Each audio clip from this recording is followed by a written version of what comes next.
Hey everybody, this is Mariah with Take the Stage Opera Podcast. If you're like me, then sometimes you have this mean voice in your head that tells you that you shouldn't be singing.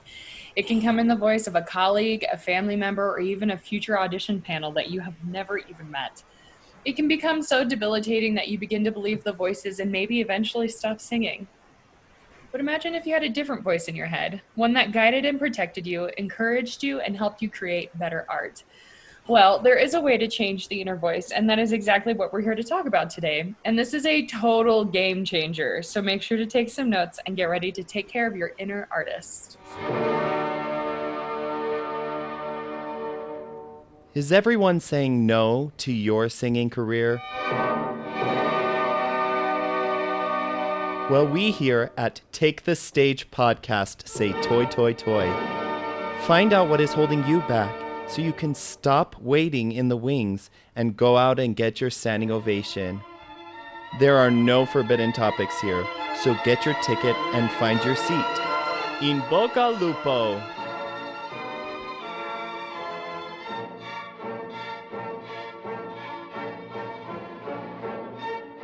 Julia Cameron wrote this best-selling workbook over 25 years ago. It has sold over 4 million copies, and so many people claim to have been inspired to pursue their creative passions because of this book. It is definitely more of a workbook than a sit-down and read book, so it includes a lot of journaling, self-reflection, and work in your head. To talk more about this great resource, I have my co-host, Evan. Hey, Evan, how are you? I am so excited to be here with my really good friend, Jen Townsley. She is a singer and a teacher, and I consider her a true friend. You know, the type of person that you just meet once in a lifetime. Aww. She, as proof of this, she reached out to my wife, Hannah, and I, and asked for our address, and she said she wanted to send a book to us. And my first instinct was, of course, to say, like, oh, that's so nice, but thank you. I don't really need you to send me a book. But, I just kind of had this voice inside me that said, you should be so grateful that you have a friend who wants to share an important book with you. So I gave her my address. She sent us the book, and she also sent 2 journals. Oh, wow. And I saw the journals, and I was like, okay, Jen means business. I actually need to do this. Yeah. So I haven't worked through the whole book yet. As a true artist that I am, I've kind of broken the rules and done how I want to do it. But I am so blessed and happy to have an amazing friend like Jen, and excited to have her here to talk about this book. Hello, Jen. Welcome. Hi guys. Thanks so much for having me. Of course. It's such a pleasure. We're so excited. And I know that you have a great story, that you have been through a lot in your life. And I'm excited to hear how the Artist Way has helped you deal with some of your past and how it has inspired you to continue as an artist into your future. So before we go too much further, I just want to include a little caveat about The Artist's Way by Julia Cameron. I think some people can be a little put off by the way that she talks about it as a spiritual practice. She talks a lot about God. And she does try to make it clear that she's not trying to talk about a specific God, like maybe it could be Mother Earth or whatever it is that is spiritual for you. But of course, she is writing from her perspective. And so, you just kind of have to understand that. And I do consider myself a spiritual person. But as I read this book, I don't necessarily consider it a spiritual practice for myself. I see it as more of an emotional practice. It goes along super well with yoga, meditation, journaling, therapy, counseling, life coaching, or seriously, whatever it is that you choose to do to work on your mind and your emotions. And if you consider that spiritual, awesome. And if you don't, that's also super awesome. So just that little caveat in mind. So she's not necessarily talking about like God isn't God the Father and Jesus Christ and something Correct. That's religion specific. Correct. Yeah. Even though I think that, I don't know this for certain, but I think that she is a Christian. So that's kind of why I say that's what comes through in her writing. But I don't think that you need to take it that way. Right. It is just how like you process through things and what speaks to your soul. Exactly. Okay, yeah. cool. Well, thank you so much for clarifying that, Evan. Jen, we want to start at the beginning and hear a little bit about your personal journey as an artist. I understand that you had a rocky childhood in a lot of ways, and I'm interested to see how singing was able to make a difference for you. So let's talk about how you found singing and how that worked for you. Oh, well, thank you. Yeah, I think that's not an uncommon thing. A lot of people who are into the arts or singing specifically, I think I feel like it's actually more rare for them to come from these like polished, perfect upbringings, right? I mean, Yeah. the reason that you're able to express how you feel and put yourself out there is probably because you've already gone through something or you've had to Right. mature quickly as a kid. You have Um, to express pain, you have to know pain. right, right. Yeah, it just creates that sort of third dimension, I suppose. Uh, well, I grew up in Verona, New York, which is about people here, oh wow, New York. It's about 5 hours from New York City. So there's more cows than people up there. So grew up in this on this rural dirt road essentially, and our driveway went about 500 feet back into the woods. And basically, Wow. people would That's have really awesome. it is. People used to laugh because my family, we would go camping and they'd say, "Why do you go camping? Because you literally live in the middle of the woods." So But, rude. yeah. I think a lot of people, it looked more like a summer camp, but it was my Oh, home wow. all year round, like we had a wood stove, like that's how we Wow. heated our house. It was like Little House on the Prairie growing up. And some of those things made it was amazing, the fact that I got to spend so much time outdoors and have that connection with the nature and with animals at a young age. I think it made me empathetic and Mm-hmm. passionate about certain things. Yeah. But it was hard in that I, like many, came from like a very like the poor rural population. Mm. Um, but money was a major issue when I was around 7, 8 years old. My mom's business went under, and my dad was fired from Oh Syracuse gosh. University. He was let go. And so it was tough and it was scary. Mm. And a lot of the ways that I would sort of cope with that would to just be sing. But actually, when I was later that year, first or my second grade teacher, she actually started driving me to the Calet, which was a local theater What? nearby. That is so cool. That was Yeah. nice of her. So I feel like I owe most of my musical journey to public school teachers. Cool. It's not often that I think you hear about, No. your second grade teacher taking you to rehearsals so that you could be a part of something. But she could tell that I was interested and she could tell that I needed something. And so she was older. I don't know. I assume that she probably had kids that were all grown up. But yeah, she would pick me up and bring me to the Calet to sing with a children's group, and then from there, in New York, you start choir as early as third, fourth grade. Well, So then I had this amazing elementary music teacher named Miss Gwilt that and I still love Stephanie Gwilt. She's amazing. Um, but she actually saw me, which was hard because at the time I was, you know, poor and wearing, hand-me-downs from great aunts and all wow. sorts of, and I was overweight, and had a lot of issues, and so I was very unseen. But she luckily saw something in me and how much I love to sing, and gave me a chance, to do some cool solo stuff, and to even when I was a younger kid. That was very cool. That is so great. This is just so important. We really wanted, one of the reason we want to reach out to singers to encourage them to keep singing is because young people need to hear this. You know, they need to hear people singing, they need to hear music. It can be life-changing for them. Mm-hmm. Mhm. And that's why the arts are so crucial in our communities and in our families. And we all need to be developing whatever our career ends up looking like. And that's important. So Jen, how did you end up deciding to go to school, to college, to be a Mm. singer? And now you even have a master's. So kind of take us through that. Yeah. Well, I was a horrible student in high school.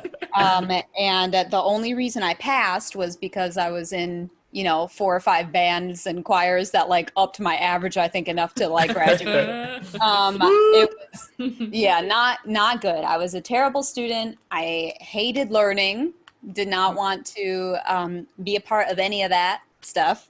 So I just said, well, my dad, of course, as a college professor, was like, you need to go to school. Right. And at the time, I was like, I'm just gonna like work with horses and train horses because I also was like a major equestrian and like competed and showed and all of this Oh, stuff. wow. And I was like, I'm just gonna, work on a horse farm. And he was like, no.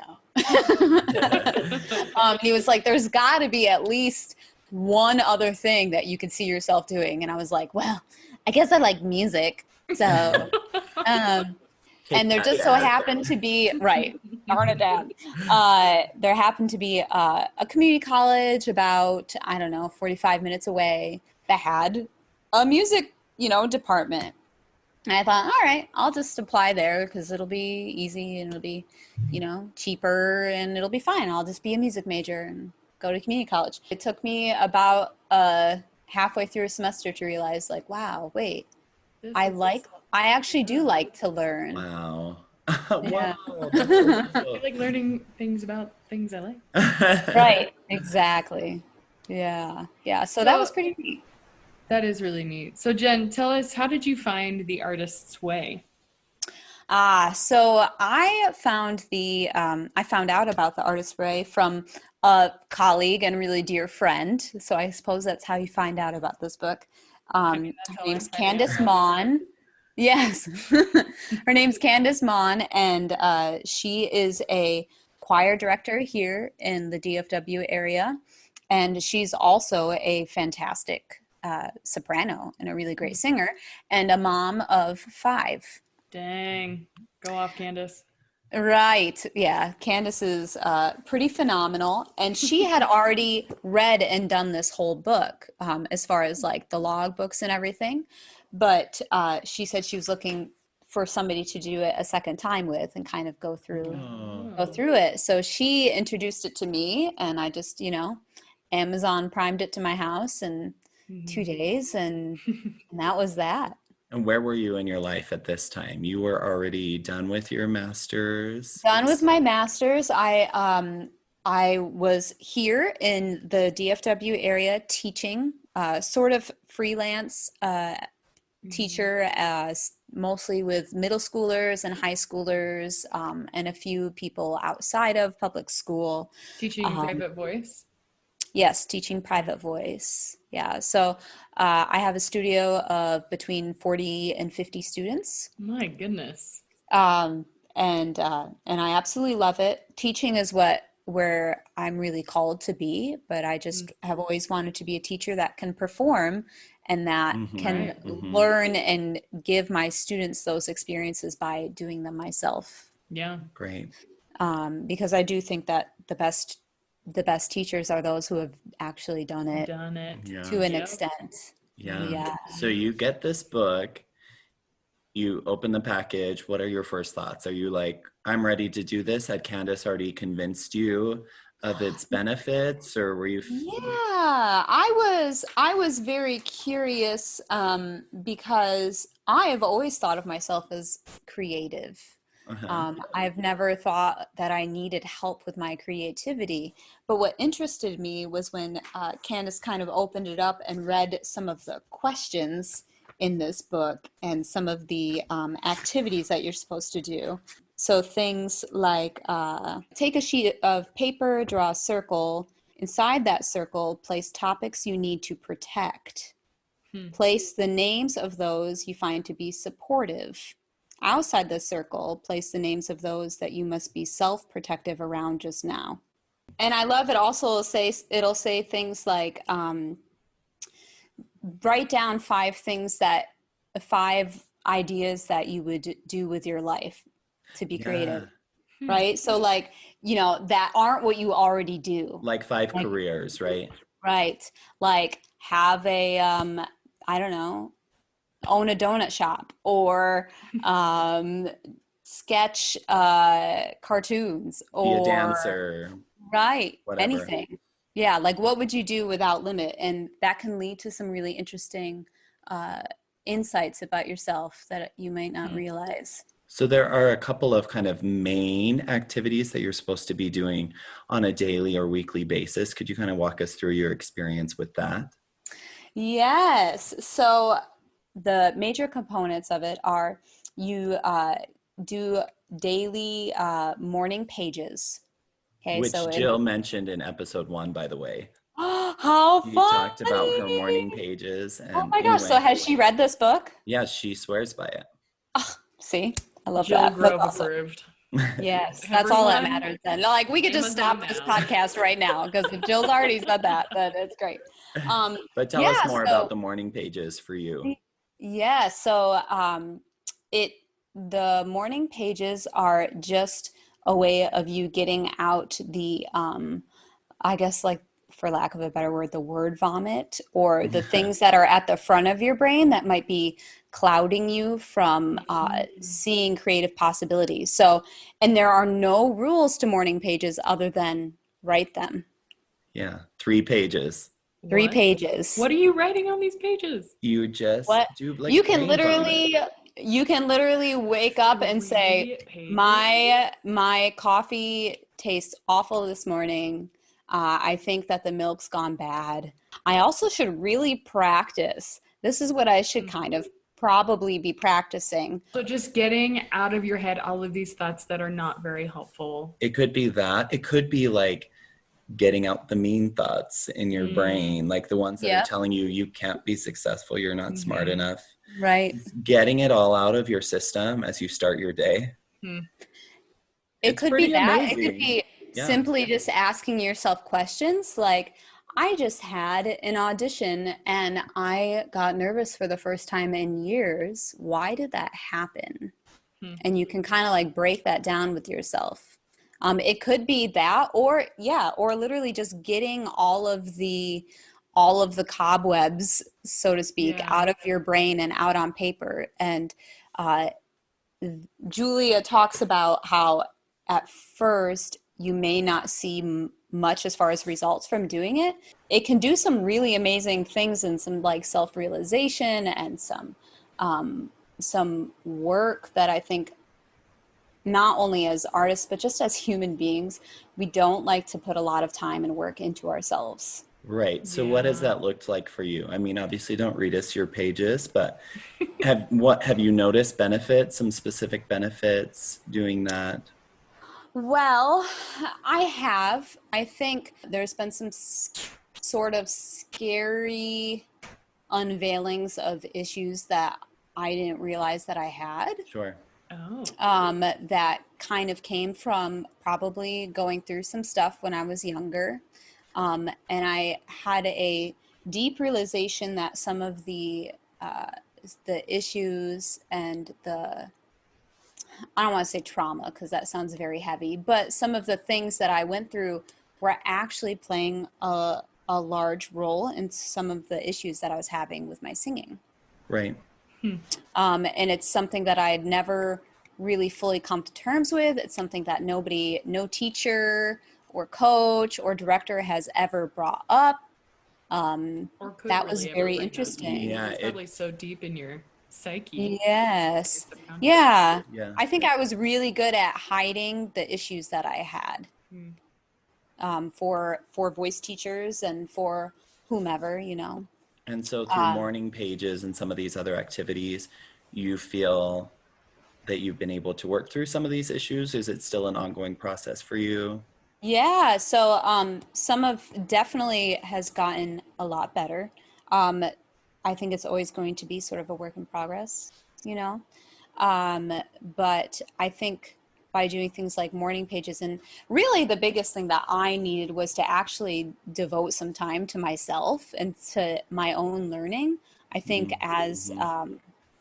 I think as sort of my personality goes, is I'm very much a giver, giver, giver, giver. Mm. And I've always struggled and still struggle with giving to myself. Huh. So even in like, say, like my practicing routines or, working on things that I really want to work on, if I had to do it for someone else, it would get done much better. But since it's for Right. me, I don't take it as seriously as, Hmm. someone. Yeah. So what are some of the other like daily, weekly tasks that it has you do in this book? Another really interesting one is they have you take yourself on an artist date every week. Okay, I'm I ready for struggle this. with this a little bit Oh. actually. So Yeah. Mariah's I'm like ready. ready to I'm get in the tub. struggling. You're like every day, yes. So she talks about just really devoting a date time for you and your inner artist, your inner like child artist, she says, and whatever that is to help it feel like help your inner artist feel like there's growth, feel like there's security, feel like there is that it's taken care of. And Uh, excitement as well, I think. Yes, yes. So that's something that's different for every person. So it might be just simply going on a walk in nature by yourself. Mm. It might be going to the mall and buying a new performance dress, even though you have no performances coming up for like 3 to 4 months. I feel like I'm already devoting a lot of time to myself, Mm. but they're all the things that I should be doing, right? And she says Mhm. like this artist date, it's not supposed to be something you should do. Mm. It's got to be something that just kind of tickles your fancy. Yeah. And I just feel like, oh, I just can't devote that time to myself. But I have like, I don't have that time to do that. right. Yeah. But as I've, even just in a small way. You don't have to like be like, Yeah. bye, wife and kids. Good luck. I'm going to be gone Yeah. for 4 hours doing my own thing. It could be 15 minutes here, 15 minutes on Friday. It could be 10 minutes in the morning. It could, just over a time having that for yourself. Well, this has been so fun to hear about some of your experiences with this. If you had like one major takeaway that about your journey with the artist's way and how it could help other people, what do you think that would be? I think you have to come into it just being willing to be open and vulnerable to what may happen and what you may discover about yourself. It might not be pretty. You might discover something that perhaps you wish that you didn't, open up. But what that could lead to could be something that you won't understand, for a long time down the road. Uh, But it could be so life changing and in a it could good be. way. I also just wanted to bring up that the biggest thing for me so far in the few weeks I've been doing this is the affirmations. Mm, She recommends after you do morning pages to write some affirmations sometimes. And mhm. as you're writing these affirmations, she encourages you to write hard ones like, quote, I am a world-class singer, Mm. unquote. And Yes. as you write it, it feels super uncomfortable. Yeah. It's because I'm not world class, but Right. it's funny because now But as I you say, must dig into why are you uncomfortable? Where does that stem from? Does it stem from exactly. truth or does it stem from being told something at one point that is untrue? Is it, that is a very interesting experience once you get past the uncomfortability, what you can Yeah. find out about yourself. Yes. And these affirmations have totally changed the way I see myself as a singer, what I'm capable of doing. Also, as a father, as a Mm, husband, they've totally changed my relationship with myself, how I see the world around me.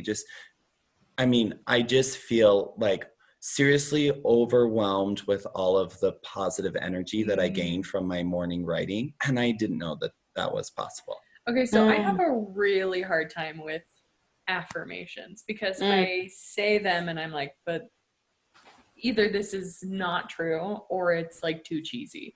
So what is the process of getting through that uncomfortability that you were talking about?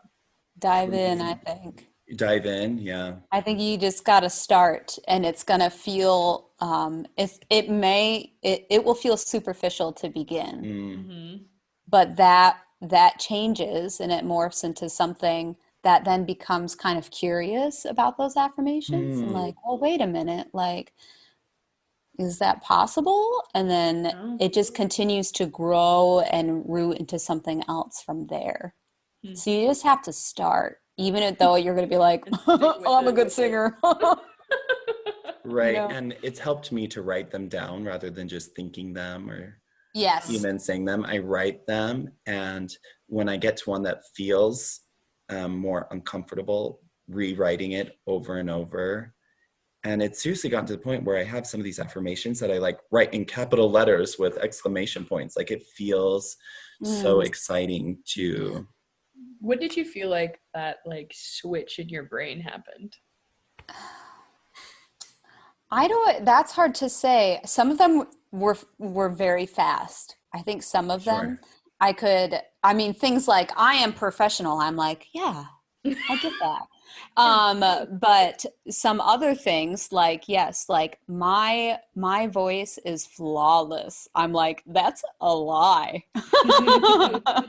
Right? But the more you write it, it's not necessarily that like, okay, like my voice is not flawless, but I can love on it as if it is flawless. Oh, And it that's has interesting. potential, so much potential. Yeah. I Right. like that you can love on it as if it is. Jen, thank you so much for sharing all that you have with us today and for joining us on our podcast today. I really think that there is something super powerful about a simple moment of one artist reaching out to another to offer support, just like you did for Evan and sending him this workbook, and how teachers have reached out to you. You are such a powerful, gritty person, and the opera world is better for having you in it. Yes, exactly. We're so glad that you would be in our community. And Jen, we have just a few questions to ask you before you go. Okay. One thing that we are wanting to ask each singer who comes on is about how we strive for perfection in millions of different ways, and we never measure up. So I want you to talk about one of the ways that you've been told that you need to change and that you don't measure up.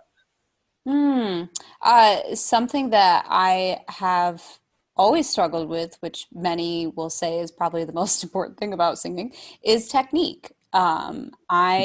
I had sort of a strange undergraduate and graduate experience in that I had 5 teachers Oh my goodness. in a matter of 7 years. Wow. So, and all of those teachers had amazing, wonderful things to offer and to teach me. But it was a lot of changing of hands and a lot of starting over, starting from scratch, saying, you know, there's some issues there, so we're going to just break you down and build you back up. And then they'd break me down, and then I'd have to go find a new teacher. So if there's someone out there who struggles with the same thing as you, they've been passed around, they haven't really gotten a solid technique, they might even be looking for a teacher, what do you say to them to encourage them? I think number one, if this is what you really want, it will happen. I think if you keep trying to walk through doors and keep trying to find the opportunities or find the teacher that's going to help you, that it will happen. So I guess that's the biggest thing is just go. If you know you have technique problems and that you need a teacher that can help you with them, ask around to people that you trust, do your research, take sample lessons, find out who is singing with those voice teachers. I think that's a very big thing. See if their students are out doing really great things, if they're doing the things that you're seeking to do, right? So if you really want to sing opera and you really want to do, maybe you're a certain Fach, right? Go see if the students of this voice teacher are doing the things that you want to be doing. Okay, well, we have one last kind of fun question for you. So, what opera character would you like to perform more than any other?